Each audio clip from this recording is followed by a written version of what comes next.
It was the last weekend before four young friends from Widow's Hollow, Kentucky, were supposed to leave for college, a weekend meant for one last photograph, one last hike, one last summer together. They never came home. For 23 years, their families lit a candle every Labor Day and waited by a phone that never rang. The sheriff who searched every ridge of that mountain retired, still carrying their names in his back pocket. And the mountain, Widow's Hollow, the locals called it, half in jest, half in warning, kept its silence. Until a wildfire crew, clearing brush for a controlled burn in the spring of 2026, uncovered something under the collapsed foundation of an old fire lookout tower. Something that had been sitting there, hidden, since the summer of 1998. What they found didn't just answer the question of what happened to Dana, Katie, Lisa, and Tommy. It revealed that someone had known the truth for over 20 years and chosen to bury it along with them. This is the story of the Widow's Hollow disappearance and the secret the mountain almost kept forever. Before we dive deeper, let us know in the comments where you're watching from. We'd love to hear from you. And don't forget to hit that subscribe button so you never miss any of our upcoming videos. Widow's Hollow sits in the eastern Kentucky coalfields, the kind of town where everybody's grandfather worked the same seam of coal and everybody's mother went to the same three-room church. By 1998, the mines that once ran the local economy had mostly closed, but the mountains still loomed over the town the way they always had, green and folded, and depending on who you asked, a little watchful. Dana Whitcomb was 19 that summer, sharp-witted and restless, the kind of girl teachers described as going places. She just finished her first year at a state college 2 hours away and was due back on campus the Tuesday after Labor Day. Her younger sister Katie, 16, worshipped her, followed her into the same photography club, borrowed her clothes, mimicked her laugh. Their closest friend was Lisa Marsh, 18, quieter than Dana but fiercely loyal, the kind of friend who remembers your coffee order and your worst breakup in the same breath. Lisa had been dating Tommy Reyes, 20, for almost 2 years, a steady, easygoing young man who worked weekends at his uncle's garage and spent the rest of his time, by all accounts, trying to keep up with three strong-willed young women who'd known each other since grade school. That summer, Dana and Lisa had a school project due before classes resumed, a local history and photography assignment on the abandoned Blackmore Fire Lookout Tower, a rickety wooden structure built in the 1930s on the ridge above town, said locally to be haunted by the ghost of a forest ranger who died up there decades earlier. It was mostly a good excuse for one last adventure before the group scattered for the semester. On the Friday before Labor Day, a cashier at the Hollow Market on Route 7 remembered all four of them coming through around 6 in the evening, buying film for Dana's camera, a six-pack of soda, and a bag of marshmallows. Security footage later confirmed the time, 6:04 p.m. They were laughing about something, Tommy teasing Katie about her hiking boots being 2 sizes too big. Nothing about it looked like anything other than four kids about to have a good time. They told their parents they'd be back by Sunday night, camping near the old tower and hiking out early Monday, in time for the holiday cookout the Whitcomb family threw every year without fail. Sunday night came and went, so did Monday morning. By Monday afternoon, when none of the four had shown up and none of their phones, the big brick cell phones only a couple of families in town could afford back then, were answering, the parents started making calls. By evening, they'd driven up to the trailhead off Fire Tower Road themselves. Tommy's truck was still there, parked neatly in the gravel pull-off, keys in the ignition, doors unlocked. There was no sign of forced entry, no sign of a struggle. A cooler in the truck bed still had ice in it. It looked, one deputy would later say, like the four of them had just stepped away for a minute and never come back.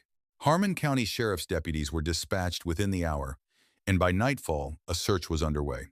The terrain around the old lookout tower was steep and heavily wooded, cut through with old logging roads that hadn't seen a truck in decades, and drop-offs that could swallow a flashlight beam whole. Search dogs picked up a scent leading from the truck toward the ridge, following it for almost a mile before it simply stopped, not faded, deputies said, but stopped, as if the trail had been interrupted. Search teams found the group's camp not far from where the scent gave out. A tent, still zipped, sleeping bags rolled and ready, a fire ring with unburned wood stacked inside it.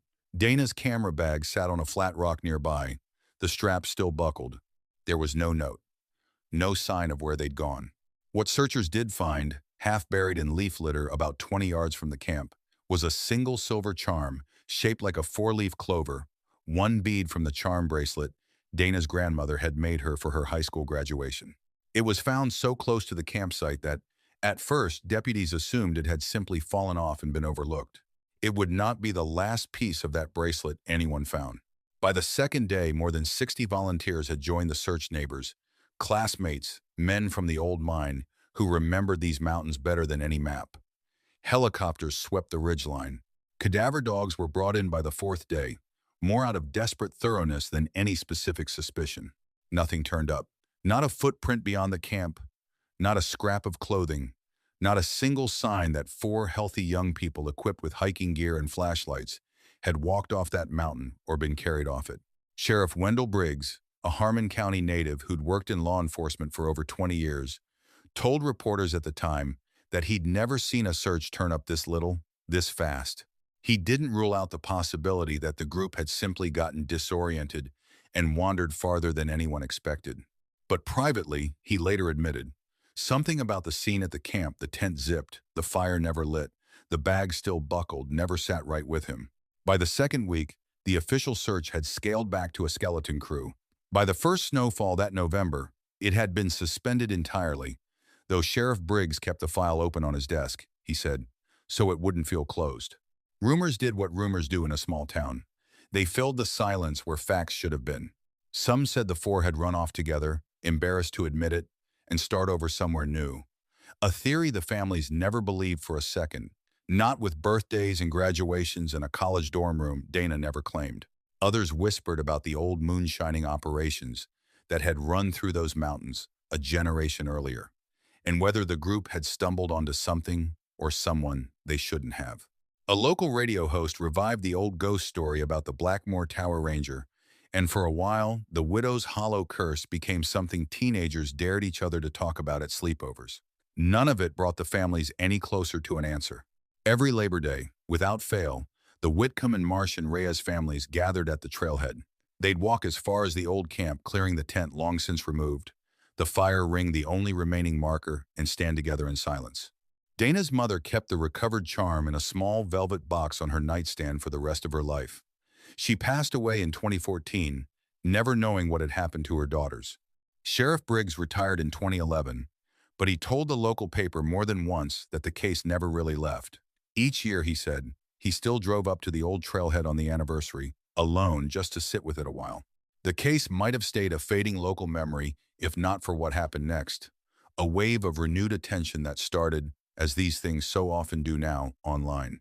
In 2021, a true crime podcast called Deep Country covered the disappearance in a two-part episode, interviewing surviving family members and a retired deputy who'd worked the original search.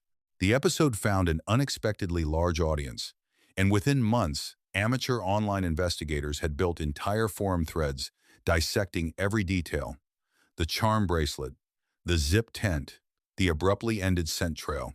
Someone unearthed old county records showing a string of unexplained disappearances in the same stretch of mountains going back to the 1960s, mostly hunters and a couple of mine surveyors, all attributed at the time to accidents or exposure. It reignited old talk about the mountain being unlucky, though investigators later found no credible connection between those older cases and what happened to the four friends in 1998. The renewed attention reached Detective Renee Castillo of the Harmon County Sheriff's Office Cold Case Unit in early 2025. Castillo hadn't even been born when the four went missing, but she'd grown up on the story the way most kids in the county had, half history, half warning. She reopened the file that spring, requesting updated DNA samples from the surviving relatives to check against the state's unidentified remains database. It wasn't a promise of answers. It was, as she put it to the families, a chance to finally ask the right questions with the right tools. Meanwhile, the county had scheduled a controlled burn for the spring of 2026 as part of an ongoing wildfire mitigation program targeting overgrown brush in the exact stretch of forest surrounding the old Blackmore Tower. Locals weren't thrilled. Some of the older residents still avoided that section of ridge altogether, citing everything from bad luck to malfunctioning compasses to the old ranger's ghost. The county proceeded anyway. It was that burn clearing decades of undergrowth down to bare ground that would finally bring Widow's Hollow's long silence to an end. In April of 2026, a forestry surveyor named Callum Reese was walking the burned section of ridge, cataloging erosion risk near the collapsed foundation of the old lookout tower when he noticed something the fire had exposed. A section of ground where the collapsed stone foundation seemed to drop away at an unnatural angle, as though the earth beneath it had caved in decades earlier and simply been overgrown ever since.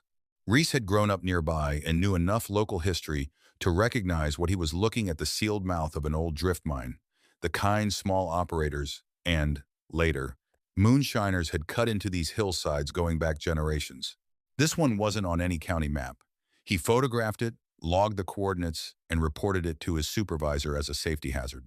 It was a Harmon County deputy doing a routine hazard check 2 days later who noticed something wedged in the collapsed opening that had nothing to do with old mining equipment: a fragment of weathered nylon fabric, and beside it, corroded almost beyond recognition, a small metal object that still, faintly, caught the light: a charm, shaped like a graduation cap. Detective Castillo was on site within the hour. What followed was, by her own account, one of the most painstaking excavations Harmon County had ever conducted. The old drift mine entrance had partially collapsed at some point after 1998, leaving a narrow, unstable chamber, roughly 15 feet deep. Forensic teams from the state crime lab worked in shifts over the following 10 days, carefully clearing collapsed rock and soil by hand. What they found, layer by layer, was almost unbearable in its detail: the remains of a camp stove and a partially melted flashlight, fragments of nylon tenting fabric, and, deeper in the chamber, human remains, 4 sets, consistent with 2 young women, 1 teenage girl, and 1 young man. Personal effects recovered from the site included Tommy's watch, stopped at 11:52, Katie's hiking boots, the laces still tied in a double knot the way her sister had taught her that same summer, and scattered through the soil near the remains, one by one, over the course of the excavation. The rest of the beads from Dana's charm bracelet, a small silver clover, a graduation cap, a tiny camera, a heart, each one logged, photographed, and eventually returned to the family. Dental records confirmed the identities within a week: Dana Whitcomb, Katie Whitcomb, Lisa Marsh, and Tommy Reyes. 28 years after they vanished, all 4 had finally been found together, exactly where they disappeared, less than a quarter-mile from the camp searchers had combed 1,000 times. The forensic picture that emerged over the following weeks was, in the end, devastatingly simple, and it began with a hazard well known to anyone who has ever worked in Appalachian coal country: black damp, an oxygen-depleted, carbon dioxide-heavy air pocket that can silently accumulate in old sealed mine workings with no ventilation. It is colorless, largely odorless, and has been responsible for minor deaths across these mountains for well over a century. The coroner's report indicated no blunt trauma, no signs of violence of any kind. Bone and soft tissue analysis instead pointed to asphyxiation, consistent with prolonged exposure to an oxygen-poor environment. The theory investigators settled on, supported by the physical evidence at the site, was heartbreakingly ordinary. Caught by a fast-moving late summer storm, Harmon County weather records confirmed a sudden squall moving through the area. That Saturday night, the 4 friends had taken shelter in what looked like a simple rock overhang, only to find it opened into the old mine chamber. Sheltering deeper inside to stay dry and warm, they had unknowingly settled into a pocket of dead air that had been building undisturbed for who knows how many years. It would have happened quickly, and by most forensic accounts, with little to no warning. That explanation, tragic as it was, gave the families the answer they'd waited nearly 3 decades for. But it didn't explain everything. Soil stratification tests on the collapsed chamber showed something investigators hadn't expected: clear evidence that the site had been disturbed and partially resealed sometime after the original event. Soil compaction patterns, consistent with manual backfilling, dated to somewhere in the early 2000s. Years after the disappearance, someone had found this site long before Callum Reese ever did. And instead of reporting it, they had covered it back up. Detective Castillo spent months tracing county and forestry records from that period, eventually landing on a name: Earl Whitfield, a local trapper known to work that stretch of ridge without permission through the early 2000s.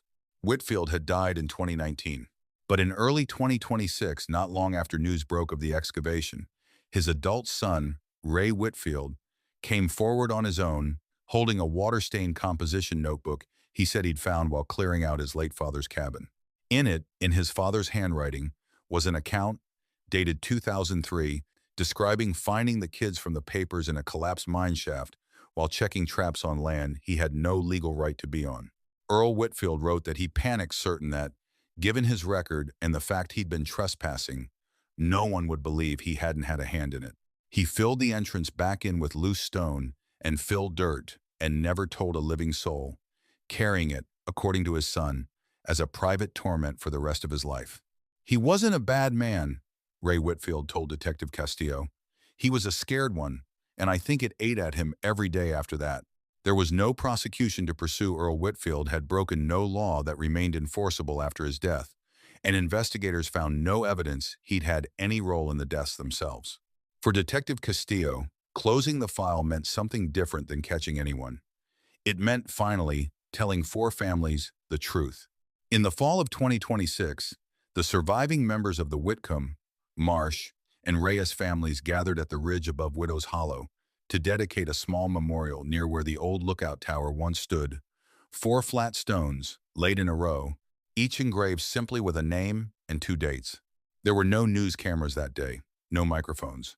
Just family, a scattering of old friends now well into middle age themselves, and the same mountain that had kept its silence for 28 years. Detective Castillo attended, standing a respectful distance back. She later said that what stayed with her wasn't the forensic detail, or even the discovery itself, but something Dana's surviving cousin said to her that day, echoing words Sheriff Briggs had used years before he passed, that some places don't give up their truth all at once. Sometimes they just wait for someone patient enough to ask the right question. The charm bracelet, every recovered piece of it, was returned to the family and now sits, restrung, in the same small velvet box Dana's mother once kept beside her bed. For Widow's Hollow, the story is, at last, finished. But for the families who waited 28 years for 4 names to come home, it will never really be over. It will simply, finally, be at rest.